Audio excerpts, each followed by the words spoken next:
Well, on an extremely slow news day, we have this from AJ starting out. Tesla's sales were up 6.7% in Europe in July compared to April. Now, why July compared to April? This is the most pertinent comparable we have at the moment. Both April and July are the first month of the quarter. I see what he's doing here. The typical year-on-year comparison is useless since 2023 sales were inflated by generous BEV purchase incentives, especially in Germany. You may remember that. You can clearly see how Tesla's delivery wave strategy always drives the lowest sales in month one, medium sales in month two, and the highest sales in the last month of a given quarter. We also remember that this used to be even more extreme, and Tesla has now decided to smooth out the wave, but apparently the wave does continue. This from Benzinga this morning. Tesla recall in China. Oh no, not that. Well, yes, it turns out that Tesla recalled Model X vehicles produced between March 16th, that's my birthday, and July 31st, 2016. This action follows a previous recall issued in November 2020. Wow, the issue involves roof trim panels that may have insufficient primer, that too, which could cause them to detach from the vehicle over time, posing a safety risk. Tesla will begin the recall on October 8th. The company will inspect the affected vehicles and perform a tension test on the roof trim panels. If the panels fail the test, they will be replaced and reinstalled with an application of primer at no cost to the vehicle owners. Well, okay, there you go. I think there was, did I mention the number of cars involved? I think it was, 11,000 or 7,000. I don't know. Somehow I didn't get that number there. It was a very, very small number. Now here's a good one. Car and Driver. Do you still read Car and Driver? Do you still pay any attention to what Car and Driver says? Oh my goodness gracious. So they have announced their EV of the year, and it goes with the Hyundai. I pronounce that because that's how it looks. It looks like Hyundai, but everybody says it's Hyundai. So anyway, the IONIQ 5N, and the list of competitors doesn't even include the Tesla in the list. The most talked about feature that they liked about this fun car is that, and I'm basing that on the number of paragraphs that they devoted to it, is the fact that it has a fake ICE engine noise with shifting through the gears. Okay. This is what they're basing their decision on. Okay. Are you okay? This is Randy Kirk. Please hit like. If you could get anything at all out of what I've done this morning, I congratulate you, because there is more, though. We're coming up with more, and it'll be more interesting than all of that. But hit like anyway, hit subscribe, hit notify, because guess what? Super interesting stuff coming up later today. We have got Cern Basher back in the midday, and then Larry Goldberg will help us figure out what was fun, what was great, what was interesting about this Friday. Over the weekend, normal scheduling. I know it's a holiday, but we'll have normal scheduling. We'll find stuff to make you excited and interesting. And if you'd like to support the channel, remember, this is my full-time job. This is not something I do occasionally and for fun. This is it. This is how I make my living. If you'd like to contribute to that, contribute to producing the show, drop on down to Patreon in the description below. Just click the link and move over to Patreon. All right, so here, big news of the day. This is the hot spot. We have the PCE report, all right?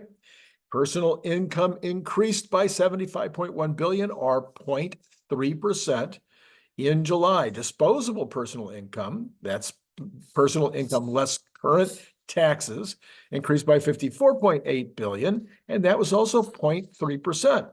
And personal outlays, the sum of personal consumption expenditures, personal interest payments, and personal current transfer payments, increased by 103 billion, or 0.5%. So wait a minute. You got 0.3% more income, but you got 0.5% more outlays. This is not sustainable unless you're a government. So this can't keep on. Personal savings was 598 billion. That was a that was a total as a percent of income was 2.9% in July. By the way, this is very, very low even for Americans. Americans do not save as much as some other countries, but 2.9 is a very low number. Well, of course, if you're spending more than you're bringing in, it's really hard to save. So this is not sustainable. This is something nobody's talking about. Market Watch goes on to say that inflation, as measured by the Personal Consumption Expenditures Price Index, rose 0.2%. In July. That was with a year-over-year rate of 2.5. So that's the headline number, and that was exactly as everybody was expecting it to be. Then core inflation, that's food, it excludes food and energy prices, also increased 0.2% last month, climbed 2.6 over the 12 months through July. That was one tick less than the expected number of 2.7%. Economists polled by Wall Street Journal, just what I just said, yes, they had expected exactly all of that except for the 2.7, got 2.6 instead. So just a quick note with regard to the Harris campaign last night. You know, the one thing that they brought up that was important to us in this energy space, in this BEV space, et cetera, was on fracking. They asked her how come she changed her position. She would absolutely ban fracking. And then now she's saying, no, well, I'm not going to ban fracking after all. I'll never ban fracking. That's a pretty big change in a position.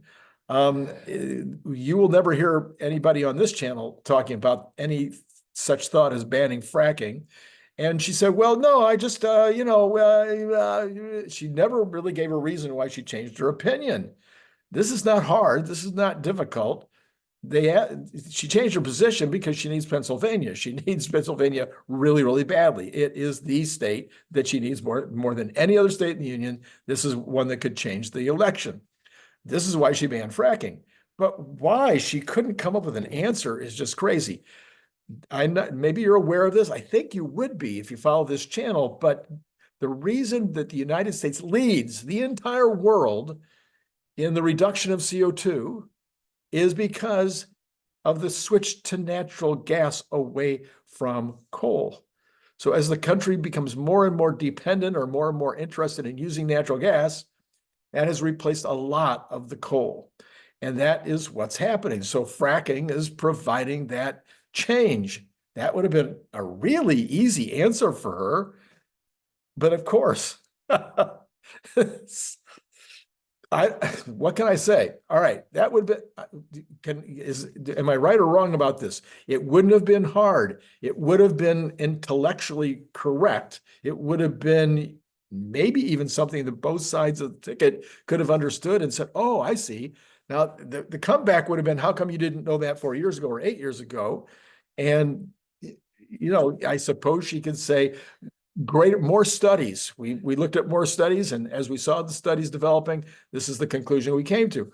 So, but at least it would have been, anyway, what are we going to do? This election is starting to be, did you also notice, I wanted to give one piece of credit to the Harris campaign. They picked probably one of the 2 or 3 slowest news nights of the year to have this first interview. The Thursday between the last holiday weekend of the year, where everybody was already on vacation for the last 2 weeks. And now the ones who weren't on vacation already, they just left Thursday afternoon to take a 4-day weekend. Good. I have been in the business of having to try to decide when to do a press release, and press releases typically, you never want to have a press release on Friday night. But man, if you want to do even better than that, try Thursday night, the weekend before, the day before the last holiday weekend of summer. Yeah, that's a good one. All right, so where are the markets now as all of this is taking place? And the markets, of course, liked what happened with regard to the PCE this morning. And so far, the last time I checked, they're enjoying that. So you got Tesla up 2.54. That's been up a little higher than that this morning, but back up to 208.82. So we're definitely above that 204, 205 range. So we should be on the way to my 265 before 1010. Certainly, we're going to hit that. That's assuming that there are no major big-time changes in FSD in terms of being even better than it is today, like a 12.6 or some other kind of a release. And then it would be even better, of course, be on our way to 300. Okay, the Dow is up 50, NASDAQ up 127, S&P up 28. The Magnificent Seven, all except for Apple. Apple had a really good few days, so there might be some profit taking here. I didn't see any negative news on Apple that would suggest why they're down, and they're only down 81 cents. NVIDIA finally recovering after being slapped around the last couple of days. We've got the Cathie Woods in a narrow range, a lot of zeros and 2 senses and 1 senses. And so it's not really a lot of change here. Again, we've got the PayPal and Square, which have been up. They're the ones that are actually down. The rest pretty much, like I said, even or slightly up. That would be percentage-wise on the Dow. You have got 0.11 up, NASDAQ down 0.73, S&P up 0.52, and Tesla up 1.23. All of that fairly normal. Not a lot of, not a lot to talk about in terms of the market this morning. Probably, I didn't look, but it's probably extremely low activity. Not a lot of trading going on. All right, let's go ahead and look at the bonds. They were also kind of boring this morning. Yeah, down 0.7 of a basis point on the 10-year, but the 2-year up 1.5 basis points, spreading out that inversion again. What are we going to do here? Anyway, it's back up to like, what is this, 8.6 and 9.08, about 5.6 again. Yeah, around 5. Anyway, don't know. I can't explain it. I'm going to give up trying to explain it, but I am going to continue to report it because this is historically, we're going to look back on this and somebody's going to have a reason and they will explain it to us someday in the future. All right, we have got, but the bonds in general would be signaling that they think what today's PCE numbers are making it ever more possible, ever more probable that the Fed will act a week from Wednesday and drop things by 25 basis points. Okay, you have got oil this morning way down.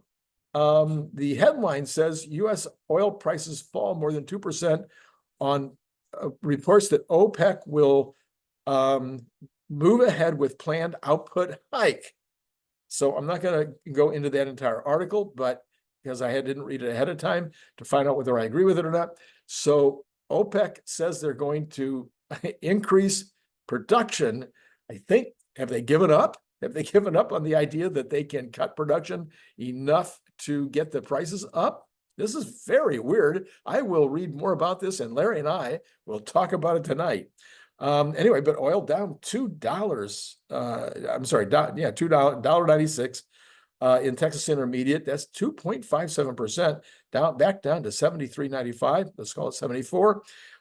Brent back down 78.86, down also 1.35%. But that spread is back to $5. But there's no Middle East thing going on right now. But maybe this is because this, I don't know. I'll try to give you way more on this tonight. Natural gas up 0.19% this morning, 2.141. You've got gold falling by 0.44%, down 11 to 2,549. Silver down 0.96%, almost a full percent, down to 29.70. And copper up slightly, 0.13% this morning at 4,228, pretty much right exactly in the range where it's been for quite a while now. Japanese, the dollar up against the Japanese, down against the Europeans, 0.39 up on the yen and down 0.11 on the euro. Bitcoin down again, back is staying under 60,000, 59,182, down 208 so far. And then I think that is all that we report on. Yes, that's the end of the list. Let me go back to Tesla, which is now Up about the same, $2.62. Let me give you a reminder that yesterday Cern Basher did his thing, and it was brilliant what he did. We talked a lot about NVIDIA. We talked a lot about Tesla. We talked a lot about the combination of the two, how that partnership, it makes a difference, what that partnership looks like going forward. Highly recommend you take a look at that. I'll put the card right here. Otherwise, just like, subscribe, notify, all that kind of stuff, and then join Patreon. Contribute to the cause. It'd be great. Thank you so much for watching, and it's been great talking to you.